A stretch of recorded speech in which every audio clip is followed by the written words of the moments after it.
మొదటిసారి ఎలక్షన్లో దిగి ఒక 3 కిలోమీటర్ల దూరాన్ని 2 గంటల పాటు ర్యాలీగా వచ్చినప్పుడు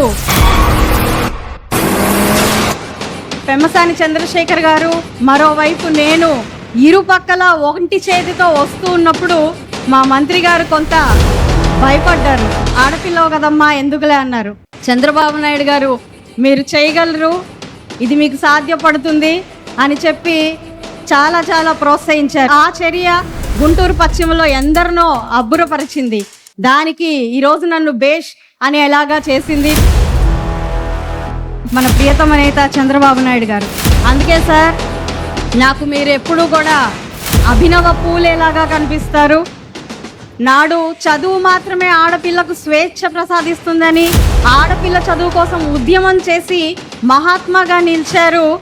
ఆ పూలే అయితే నేడు సాధికారతతో, స్వేచ్ఛ స్వాతంత్రాలతో, ఆత్మగౌరవంతో ముందుకు సాగుతున్న ప్రతి తెలుగు మహిళ గుండెల్లో మీరు అభినవ పూలేగా, మహాత్మాగా చిరస్మరణీయంగా మిగిలిపోతారు.